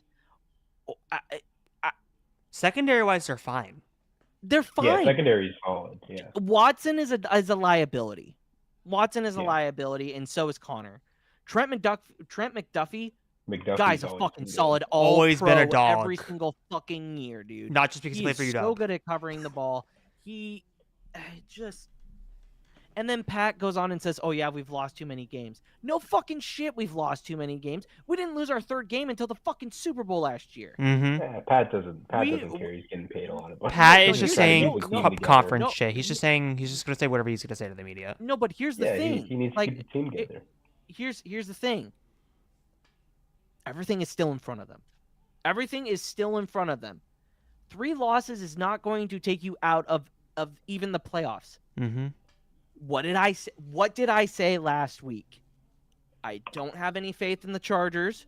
I don't have any faith in the Broncos, and I don't have any faith in the Luke. in the Raiders. I have a little more faith in the Broncos now. But. Yeah, Broncos maybe, but the other two, not a fucking chance. The Chargers got us early, and I think that it's going to come down to either the last game or the second to last game, or one of the games against Denver of who's going to win the AFC. Yeah, West. 100%. I want to see those Denver games. That's what I'm more curious about. That's what it's going to come down to. Pat didn't make good throws down the stretch. Why the fuck? Why the fuck are we not? We had 2 timeouts. Why the fuck are we not trying to get the ball down the fucking field with 23 seconds left? What the fuck is going on? Let me ask this. Like, we've seen it this season. Andy Reid's really not making some good coaching decisions in these games. It's not him. What's going on? It's Nagy. It's fucking Matt Nagy. You're welcome. I fucking hate that motherfucker. I'm surprised Nagy was still the coordinator after last season. They ran Eric Bieniemy off, and that was the worst decision that they could have ever made. Well, because Call me whatever. did they you run? fucking Did want. they run They Eric did- Bieniemy out of office, or did they think he was going to be a head coach? Because I swore Reed was pushing for to be a head coach for a while. Nobody wanted him as a head coach, and there's a reason. I think there might be a reason for that. But here's the thing: when Nagy left, the offense, when EB took over, look at that stretch. Yeah. Look at that stretch. Minus the San Francisco Super Bowl 2 years ago, that was his first Super Bowl. Mm-hmm. Nagy's first ever Super Bowl. All the other ones are because of Andy Reid and Eric Bieniemy. And you could tell from when him and Pat would get into it on the sideline. Yeah. And that's something that they've been missing as a team the last 3 years, is somebody to keep them accountable, and that's the fucking problem. 100%. Is that there isn't someone because even Travis said it. Travis said it last year. We're trying to I need to be more of a vocal leader. No. You need the coaches to be fucking vocal leaders. You need someone to take control of the team. I'm surprised And Andy yes, doesn't the do it quarterback himself. Andy talks, but he doesn't. He's very even keel. You don't see him lose a lot of temper and a lot of. But when you do, it's interesting. Big Red can get heated, but here's the thing: I don't want to take away from the Jags. I think the Jags are a up and coming team. I think they can do a lot of damage. As a Chiefs fan, it's disappointing. Whatever. Here's the thing: we've got again, everything is in front of the Chiefs. We're still in the AFC run. We still have a lot of time to make decisions here. We have Rashee Rice coming back soon. I think that's going to make a world. I mean, even having Worthy back, we were able to take the top off the defense. Mm-hmm. We were throwing the ball down the field. Like, everything's in front of us. Yes, do we have a tough schedule? Absolutely. Absolutely, we have a tough schedule. We have Lions at home next Sunday night. We have Raiders at home. And then we have Commanders at home. So we really don't if we can get 2 out of the 3, or if we can get 3 before we go into the bye, they'll be fine. We go into Buffalo, we'll be fine. We get Rashee Rice after the Lions game, and we'll be fine. We have at Bills, at Broncos, Colts, at Cowboys, Texans at home, Chargers at home, at Titans, Broncos, Raiders to end the year. But the Colts aren't a pushover, as they used to be. No, we have a tough schedule. Danny Dimes. We have a tough schedule. We have Indiana Jones. But here's the thing. Here's the other thing. I'm not counting out Pat Mahomes. I'm not. I'm not either. I'm just saying, with going back to the defense, man, that's the bigger story. I'm not really worried about the offense when it comes back. My issue is the pass rushing as the game goes on. And unless they make a move, I think you guys are going, I would say you're either one game over 500 or you're barely making it to 10 wins with how the current schedule is looking and with the current roster. 100%. That's fair. Ryan? Woo!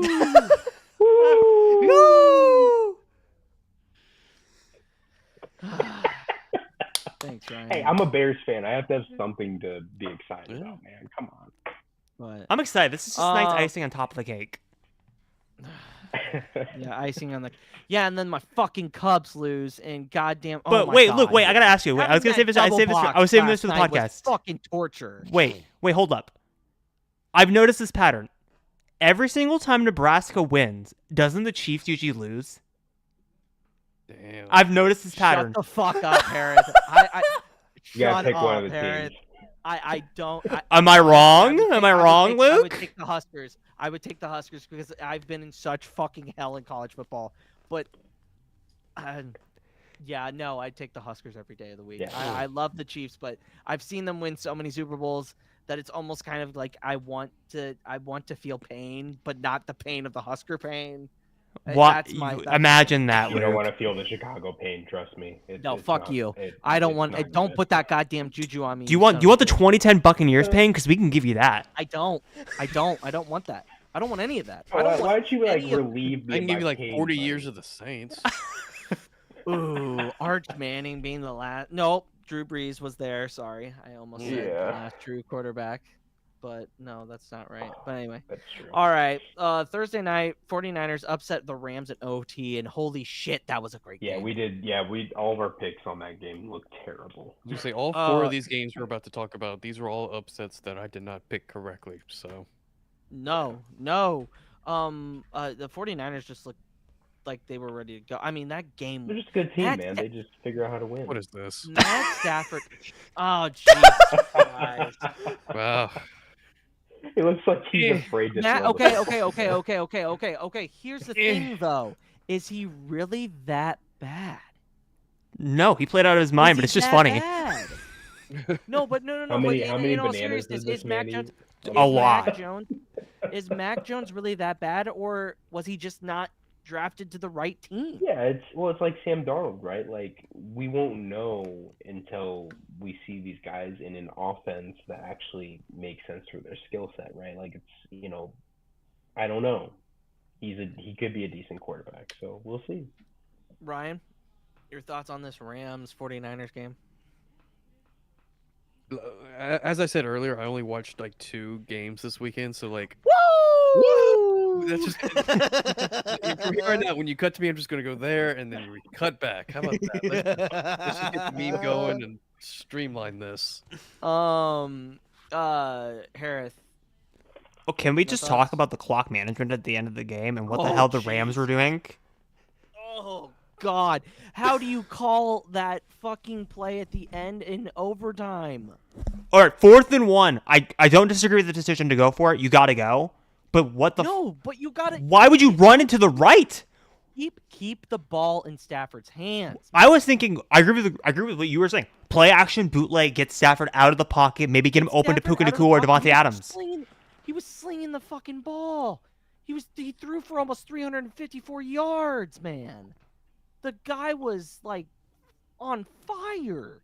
I just pulled up YouTube to look for highlights just to see that play, and the NFL The Rams are the most video says you won't freaky believe how team. this game ends. Yeah, because it's fucking horrible. Hold Yeah, on. it's not great. The Rams are the streakiest team in the NFL. Like, Dude, it just depends on the game. No, just shut the fuck up. Listen to this shit. Mac Jones, 33 for 49, 2 touchdowns, 342 yards. That's insane. Matthew Stafford, 389 yards, 30 for 47, 3 touchdowns. All right, Man, just slinging it, man. I gotta raise this question to the panel. Is there a QB controversy in San Francisco now? Because No, Mac Jones absolutely is not. playing No. better than Purdy. No. Brock Purdy, dude, you're talking about a guy that literally San Francisco could have done the same thing as the Chiefs and gone to 3 straight Super Bowls. But Think about that. here's the thing. Or 2 straight Super Bowls. Kyle Shanahan has been proven at this point to get good QB play out of kind of mid to anybody. So it's like, do you keep Mac Jones and get rid of the $50 million and spend it on your defense or on more weapons for Mac Jones? Because you could spread it out evenly. No, because they can draft. They've been proven to draft really well. Look at Deebo Samuel. Not to be mean, but also this is the quarterback that Kyle Shanahan wanted since 2021. He wanted Mac Jones, and John Lynch wouldn't go for him, and they went for Trey Lance instead because that's what John Lynch wanted. And now Kyle Shanahan's proving that now he has the guy that he wanted. He could pay him less because Mac Jones is not gonna really have much of a market. He can now get more weapons on the offense Brian, and the defense. Are you watching that play? I just watched it. Just got stuffed running to the. How do you not, after reading off that stat line, how the fuck do you not let Stafford call a pass play there? Mm-hmm. Makes zero sense to me. How do you I'd probably be not? more comfortable with just like a QB sneak than just running it. At least there you have. Well, and also, how about a fake handoff bootleg? I think that would work more on a lot of defenses because not everybody's thinking that you're gonna do a bootleg out to the left. Bootleg to Kyron Williams. It's like that game sucked. It didn't suck. It was a really good game, but just the way it ends. No, and I still think San Francisco is fraudulent.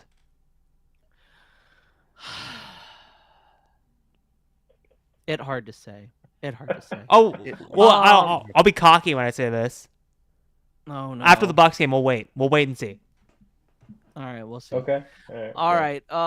Broncos defeat Super Bowl champion Dude. Philadelphia Eagles. Thank the fucking Insane God. second half. Thank Insane the fucking second half. Thank Thank God. you. Thank God. I'm Thank sorry. you. I'm sorry. I live close to Philadelphia now.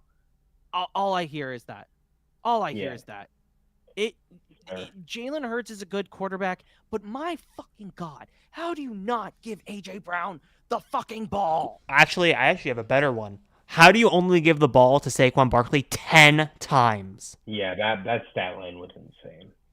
I How? don't know why they were doing that. I don't get it.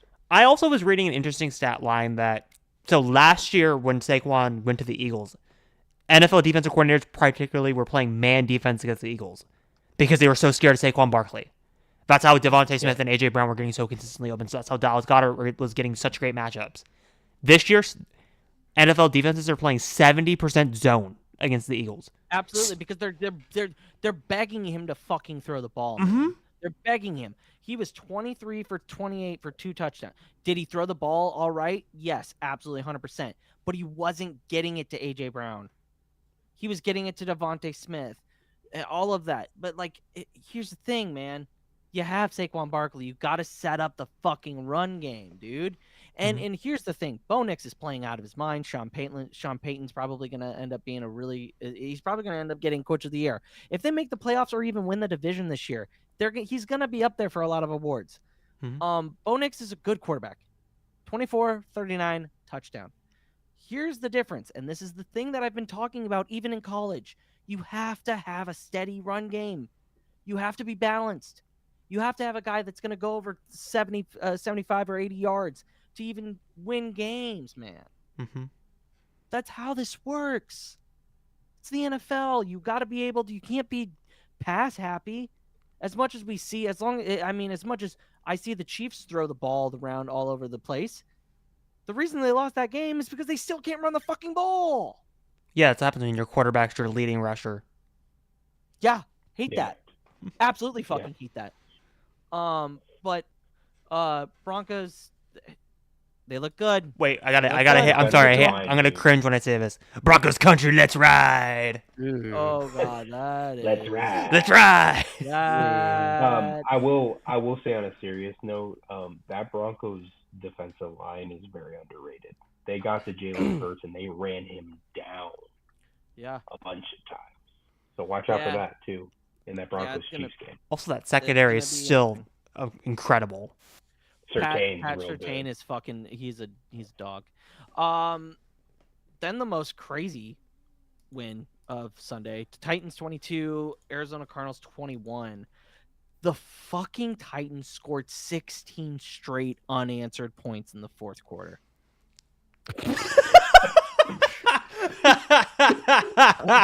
Seriously though. No more goose egg for the Titans. Yeah. Can we talk about Yeah. the fact that the play that flipped the entire game around was a snap that just landed off of Kyler Murray's face mask and landed on the floor? That was No, the play of Because the he's game so that flipped short, the you couldn't entire see it momentum. when it was coming through. It just Timeout. straight off timeout. the face. Can we just talk about how Cam Ward threw an interception and then it was fumbled and That- then it was That was a recovered? Yeah, game-sealing that's right. interception. They had like 2 minutes left in the game. That would have won Arizona the game. Yeah. If I'm Arizona, and here's the thing, if I'm Arizona's coach, I walk over there and I walk over to that running back and I say, "You're cut. Don't even worry about getting a game No. from this game." So, you motherfucker. You're how do talking you about the drop play. that You're talking about the ball? ball. I'm talking about the play where Cam Ward threw the interception and then the guy landed down and then no one touched him and then the ball came out and then Tyler Lockett picked it up and ran in for a touchdown. Well, then no, here's the thing. If that guy scores that touchdown, we're not talking about any of this. No. We're not. It's not even Yeah. close. You see They the go Cardinals up coach 27 got fined for that interaction too. That's horseshit. Yeah, they did. I mean, I get it. But Hold on, also let me have some find it. self-fucking awareness, brother. Have some self-awareness. Also, how is this still a thing that's happening in the year 2025? Have we had enough examples of players dropping the ball at the 1 yard line and them costing them games? Dude, I know it's just like that's like pee-wee football. Mhm. Oh You god, don't bad. celebrate till you get into. I can't find it, but I saw it come up when I was at work today. I think it's like He a was ripping into that 250,000. guy. Yeah, And he was. honestly, these it's gonna sound bad. These guys are making millions of dollars, Mm-hmm. Yeah, or this guy is making thousands of dollars. Do you? There's no excuse for you to not hold on to that ball. Speaking of the Kyler ripping into a fan of the game, here's another question I have. I just thought about this. I wanted to bring this up during Bucs Hawks, but we just didn't have enough time. Do you think Baker's gonna get fined for getting at it with the Seahawks fan before the game? Oh, I No. didn't see that. Oh my god, that was now insane. that he's so this is the thing. Now that he's the NFL's new favorite because he is the MVP favorite, no, he won't be. Because when you're getting views, it's fine, right? But the second when you're not, I don't. I think both Kyler and Baker were justified in both. I agree. We'll see. I don't know. The I don't fines think just that- get a little crazy, to be honest. Like the They do. NFL, like Roger needs to chill out Yeah. just a little bit, man. I mean, it's the name of the episode, Upset City. Patriots beat the Bills. Dude, that game, man. The Patriots. Wow. I mean, hey, listen. Stop. I'm not saying it's another dynasty brewing. Stop it. However, Stop it. hold on. Stop Let it. me Stop get your there. Let me get insanity. there. I'm not saying it's. Fuck you. Fuck you. Not even close. Fuck But, you. okay, listen. No. Listen. Stephon went nuclear though. He's from Bill Belichick's. The head coach is great. I'm not saying that they're going to go off, but Drake May is a good quarterback. Oh, for sure, 100%. They have the pieces. They have something to build off of. They put a lot of stock into Drake May, and he made a lot of good throws on Sunday night.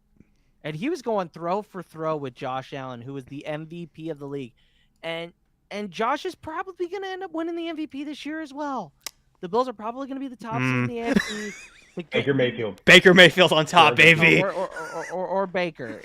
Either way, you can't go wrong. But the Patriots look good.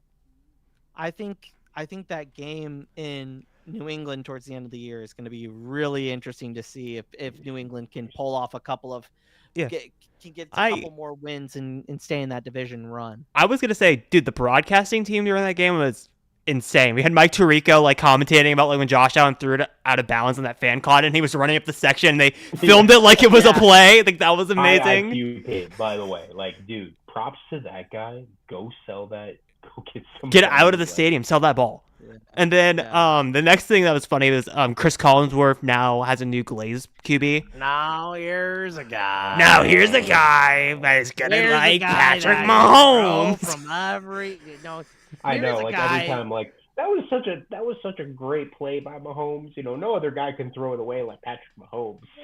Oh my God, he's like, Josh here's Allen, a guy. Here's a guy, Josh Allen. He just can make every single throw. So Drake May is really hanging in there. He just stands in there and takes a shot. Wait. Question for the group. What's more cringy? Brett Musburger fangirling over A.J. McCarron's girlfriend during the national championship game, or Chris Collinsworth getting a hard-on for Patrick Mahomes? Chris Collinsworth. Collinsworth, because it happens more often. I was gonna say, I will say Brett Musburger hitting on A.J. McCarron's now wife is cringy, but it's fucking hilarious. Isn't that why he didn't end up staying on in ABC, or did he just retire? He probably just retired. I think he retired, but he does the broadcasting for the Raiders, though. He's the voice of the Raiders. Yeah, good for him. He's been doing that for a very. Be a little less creepy, Brandon. It'll be fine. Yeah, but all right. Speaking of the Patriots, we're gonna get into Week 6 bets. Ryan, these Patriots coming to New Orleans. Saints are underdogs, plus 3.5. Patriots are favored 3.5. Over under is 46.5. What's your feel on this, Ryan? I think we're going off the high of our first win. I got Saints going. I got Saints winning. I'm not confident with the over or under. I don't know what the hell's gonna happen score-wise. But I got Saints. So you got Saints? Okay. I have. I don't remember what I picked. I think this was a throw-up game for me. Hereth, I think I chose Patriots. Yes, you did. Yeah, and I don't feel great about it. I like. Woo!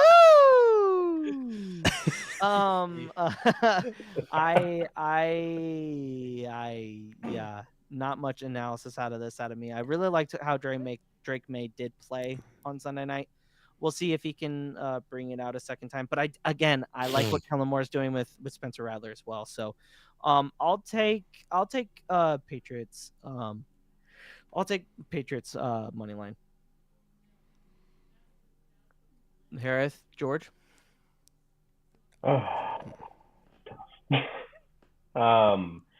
Yeah, I've got, this is the thing too, is Drake May showed that he is probably one of the more efficient quarterbacks in the NFL this year, and he also has a top 10 wide receiver that is actually healthy now, even though he has some off the field baby mama drama with Cardi B. Oh yeah. Mm-hmm. But he played good against the Bills. So I'm sorry, Ryan. I'm going Patriots by 7. I'm gonna have them cover the spread. Hereth? I'm going Patriots money line, just straight up. I think it's gonna be a close game. I think it's gonna be a 3 to 6 point game, but I'm still taking the Patriots. I'm sorry. When you beat Josh Allen in Buffalo, that kind of win can sustain a locker room forever. Yeah, that's fair. 3 against 1. What else is new? Oh jeez, God, just act as if like that doesn't happen all the time. 49ers at Bucs. Bucs -3. Over under is 47.5. Hereth, all right with you. Mm-hmm. I think Bucs are gonna win this game. 49ers are having to fly to Tampa Bay. Jet lag can be a real thing for these types. But we of also just these proved last reputable week that's a teams. myth. Shut the fuck up! I'm trying Damn. to make it towards your Look, benefit here, asshole. Okay. Here's my thing with this game. Last year, I try to give him a I fucking know. layup, and he doesn't want to take No, it. here's I the thing. don't I'll be honest. understand. This is me being positive. Okay. Look, last year we lost against San Francisco in a game that we should have easily won. This team is different compared to last year. We're winning games that we would have lost. I think we would have lost against Seattle last year. I think we would have lost against Houston last year. I think we would have beat the Falcons, but I think this team is just different this year. We are winning games that we should not be winning. We're playing different than the typical Bulls type run team. Baker is playing out of his mind. I like Tampa here by a lot. And look, again, San Francisco, even though I think they're fragile, they're no pushover. This is going to be a hard-fought game. I think it's going to come down to once again, another Baker 2-minute drive, and we're going to have to go down and win the game again. I'll take Bucs money line. I'll take Bucs money line. That's what I'm taking. Hereth, you're taking Bucs money line. Bucs money line, 100%. Are you going to take him -3? Bucs money line, because I'm not trusting any San Francisco kicker or Tampa kicker. Okay. George? Yeah, like I said in the beginning, this team is going to go as far as Baker Mayfield takes them, and until he proves me wrong, I'm taking Bucs. I'm taking them -3. I think they win by 7. Looks like Ryan's taking. Wow, another 3 on 1. What? Yeah, no, I got the 49ers with the upset. I wouldn't Okay, consider this an alright. upset, but I got 49ers money line. All right, and now we're to Sunday night. Another Chris Collinsworth glaze section incoming. Lions at Chiefs. Chiefs favored by 1.5. I don't understand how that's fucking possible. Over under 50.5. Give me the Lions plus 1.5. I do think. Wait, you're picking the Lions? Hold the fuck up. No. Back up. Wait. I'm I'm taking the 1.5. That's still picking the Lions, Luke. Wait. What happened to sticking with my guys? You went all last week's episode. Because I know. All right, fuck you guys. I'll go Chiefs minus 1.5. Oh, what a bitch! Can't even commit. Peer pressure works, kids.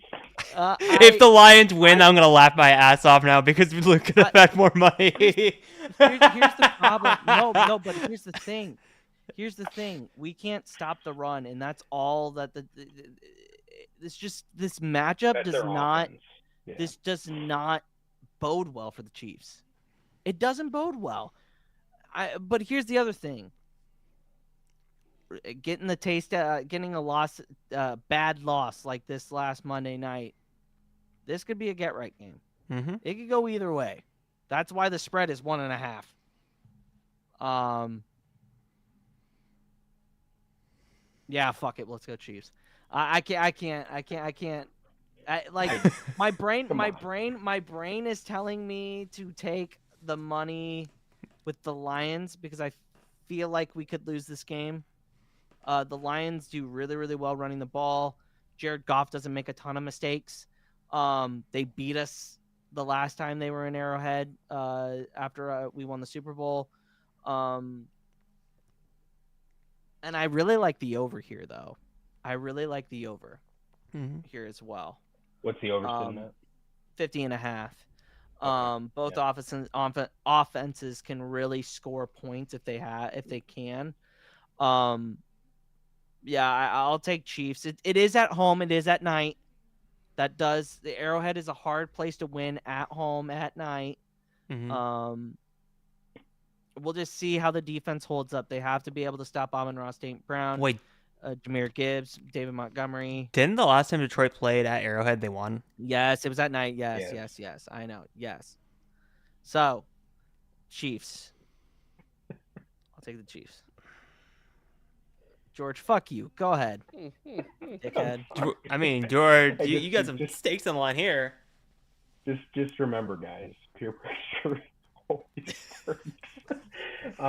This is my thing. All right, on a serious note, unbiased aside, the Chiefs cannot run the football and they cannot stop the run. Lucas, you nailed it on the head. Montgomery, everybody.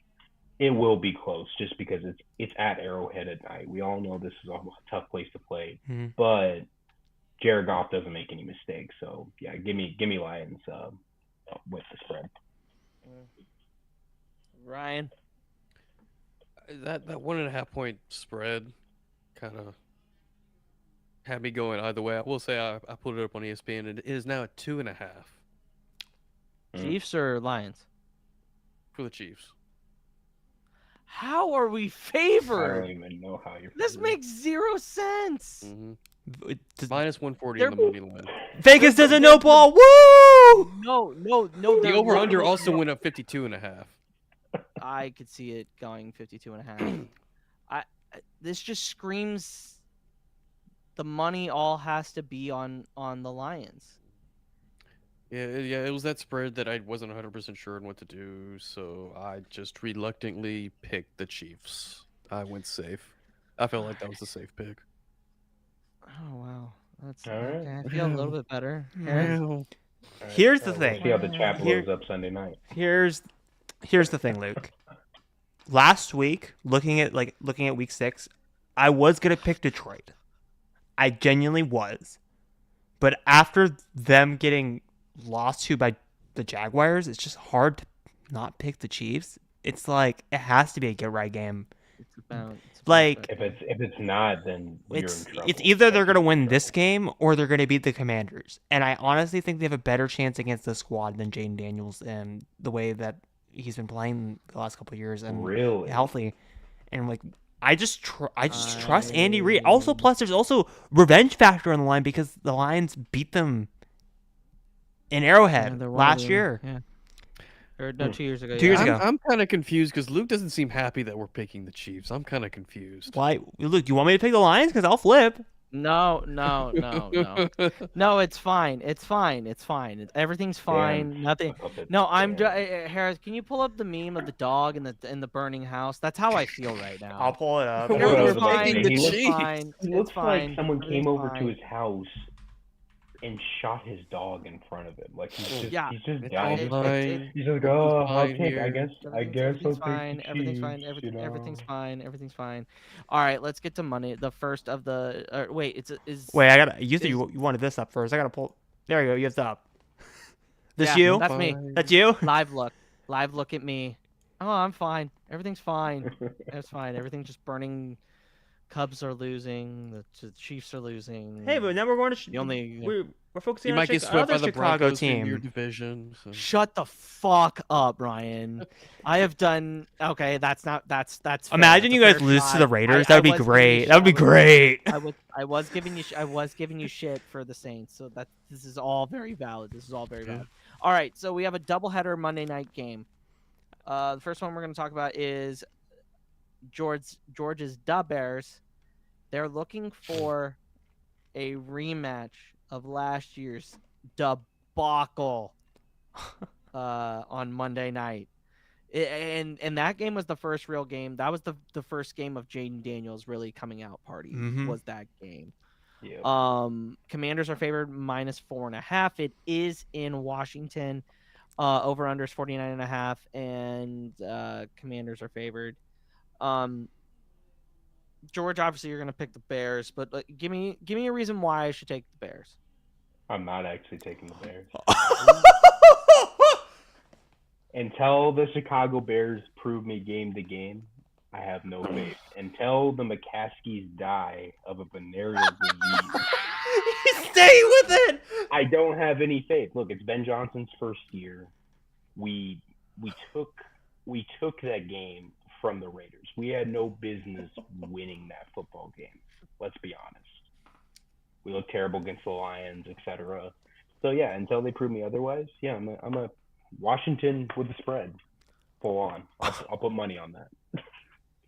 Wow. No faith. Wow. No faith. No Well, faith. you know what? This is very reminiscent of how Iron Guyz was back in 2018. Was it? Oh wait, how was that during the double doink season?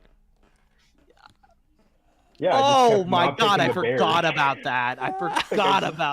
Oh I just kept not picking the Bears, but they kept winning, so maybe they'll keep winning. You know, I mean, I love my team to death, but when you're a Chicago Bears fan, it's just something bad's gonna happen. It's just gonna happen, man. Like George is just waiting for the shoe to drop. All right, Ryan. I'm going Commanders. I'm sticking with Jaden Daniels. I'm biased, but money I'm gonna line? go with the spread. Oh, he's gonna have a comfort zone. Ryan's been picking money lines, and now he's going with the spread. This is kind of interesting. I'm taking the Commanders. They have a better team, roster wise. I will say Caleb Williams, and I really like the over here. I really like the over. Yeah, I think we'll here. put some points. Jaden Daniels and Caleb Williams will go off. It's going to be such a fun game to watch. Roma Dunze is a phenomenal wide receiver.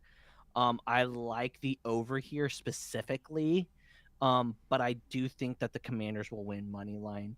I think this could be honestly.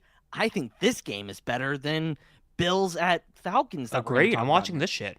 To be honestly, I'm watching this over that bullshit game any day of the week.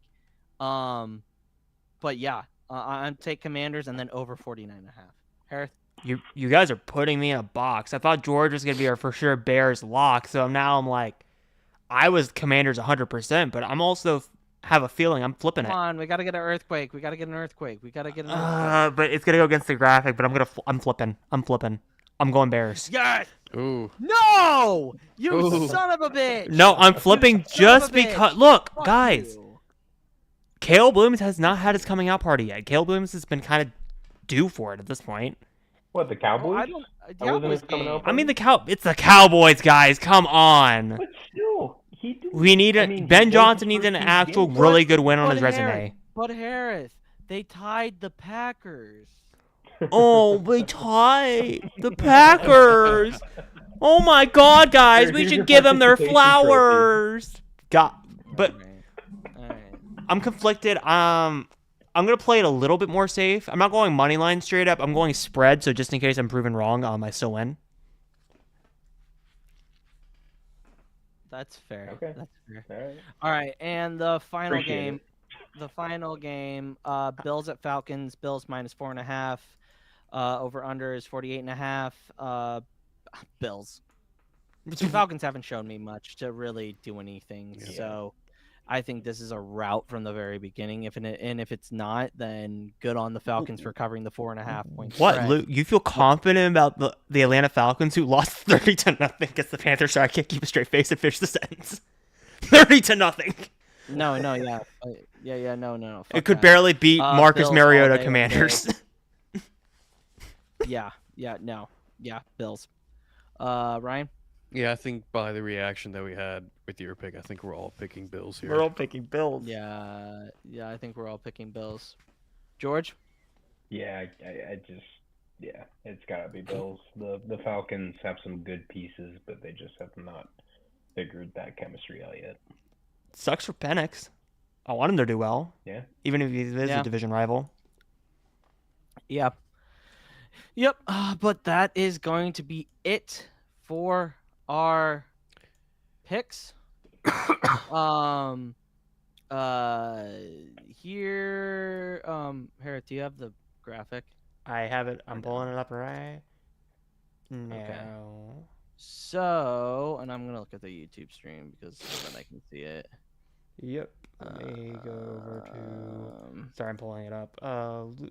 Yep. It's There you about delay. It's a little. There's like a delayed. 5-10 second delay. There we go. Now it's up. Yeah. All right. I also don't mind. No, it's gonna be too much work. Actually, wait. That would be better. Hold up. Why haven't I done this since the start? Sorry. Give me a second, YouTube chat. I'm an idiot. Give me a second. This would be There's way only better. One person watching, and I think it's me. There we go. All right. This will visually look better when I do this. Okay. Why haven't I done it this way? I don't know.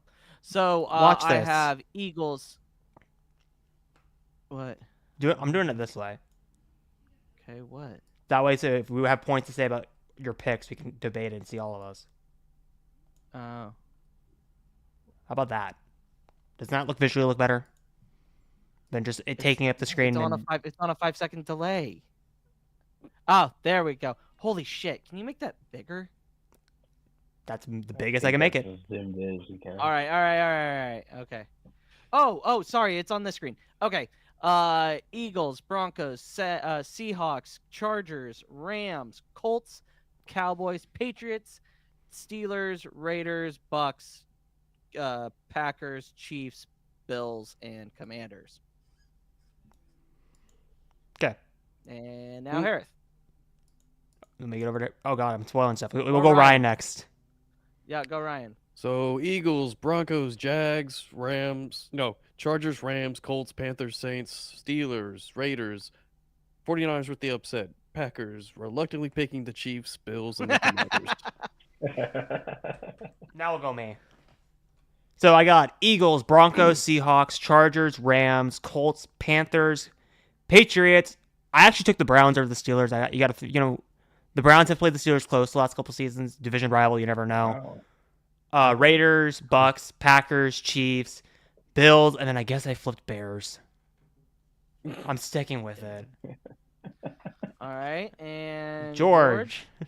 All right, so I got Eagles, Broncos, Jags, Chargers, Rams, Colts, Cowgirls, Patriots, Steelers, Raiders, Bucs, Green Bay, begrudgingly hate Green Bay. I had Lions. Oh, you did go Lions, okay. Bills, and then I do have the Commanders, but still the Bears. All right. Well, that's all of our picks for the upcoming week. I will be traveling again this weekend. but I will be home on Sunday, so I will be able to watch at least all of the NFL. I will be keeping a pulse on a lot of the games during college. Ryan, where can the good people follow you on social media? They can find me at RyanPW over on Twitter and on TikTok. Hereth, where can the good people follow you? When I'm not having a heart attack watching the Buccaneers or the Washington Huskies, you can find me at Hereth Productions on TikTok, Instagram, Threads, and of course, you can find me here at Iron Guyz, and you can find me every Thursday night with this guy. I don't know if he's going to be on this Thursday, but you can find me usually Yeah, I will be. to talk about Mandalorian Season 1, Episode 2. Our road to Mandalorian and Grogu begins, started last week, and we're going to keep going till May. Yeah. George, where can the good people follow you? Yep, just on Instagram, I'm the boring guy at GreekFreak95. I have talked about it. I might do reactions or watch games live. I can help get you that on the team. easily set up where it looks very nice, and all you have to do is just move the ball over him and just update the score when it happens. Yeah.